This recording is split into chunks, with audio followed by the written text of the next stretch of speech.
السلام عليكم ورحمة الله وبركاته. بسم الله والصلاة والسلام على رسول الله عليه أفضل الصلاة والسلام. بوجه كلامي لكل أم وأب إن بنتكم أغلى من الدنيا كلها. ما تبيعش بنتك للغني لمجرد إنه غني من غير ما تتأكد من أخلاقه.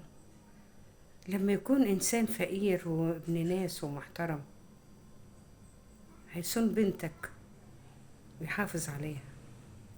أحكي لكم حكاية يمكن ربنا يهدي الكل، لأن دلوقتي الكل أصبح بيدور على الماديات. بنوتة حلوة صغنونة بس بنت ناس على قد حالهم. جالها شاب غني ومرتاح جدا، فطبعا الأم عايزة لبنتها الحياة المرتاحة، لأن هي كانت حياتها تعبانة، فهي عايزة لبنتها حياة أفضل. بس الحياة الأفضل مش بالفلوس يا مدام، مش بكتر الفلوس، بالعكس. المهم وافقوا عليه وجاب لهم كل اللي طلبوه. طبعا الأم مبسوطة قوي بيه، لأن كل اللي طلبته هو جابه. ودخلت، ويا ريتها ما دخلت، هي أصلا ما دخلتش. هم عملوا الزفة في القاعة وروحوا. روحت شقتها وبتفتح باب أوضتها واتخضت، لقت حماها وحماتها واخواتها جيش في الأوضة. فاتخضت، في ايه في ايه؟ لقت حماتها بتديلها كوباية، اشربي. اشرب ايه وفي ايه وازاي انتوا هنا؟ قالت لها والله هو ده سلو بلدنا، ان انت تدخلي بلدي. تخيلوا، بلدي اللي انتهى من العصر القديم جايين دلوقتي ويقولوا بلدي. البنت مش فاهمة، لسه يا عيني كتكوتة 17 سنة، مش فاهمة يعني ايه بلدي، يعني ايه. امه راحت شرحت لها، قالت لا لا يمكن، وراحت معيطة وصوتت وجت تجري. راح بسلامته العريس اسم الله عليه، راح زقيقها ودخلها جوه. يبقى انت فيكي حاجة، في حاجة ايه؟ انا بنت ناس، انا متربية، انا. قال لها لا، الكلام ده يبان قدامنا دلوقتي.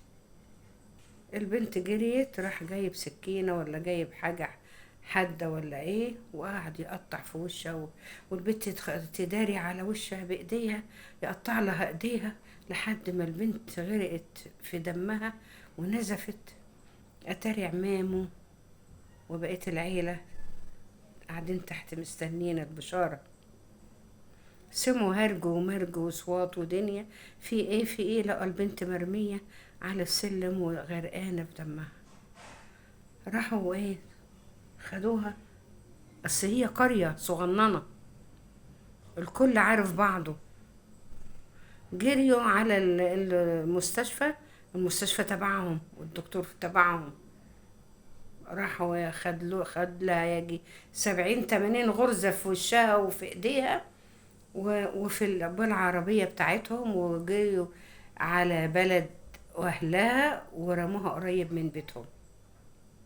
واتصلوا بالتليفون، خدوا بنتكم، بنتكم شوفوا مين اللي ضحك عليها، بنتكم مش راضية تدخل. خدوا البنت وطلعوا بها على الشرطة، ولا خدوا حق ولا باطل. ليه؟ لأن هو ابن ناس. من وجهة نظري أنا ابن 60 كلب، مش ابن ناس. ابن الناس ما يعملش في بنات الناس كده. حسبي الله ونعم الوكيل. في كل شاب يعمل كده، او كل ام تعمل كده، او كل اب يعمل كده ويسمح لنفسه او لابنه او لمراته يبهدل بنات الناس بالشكل ده.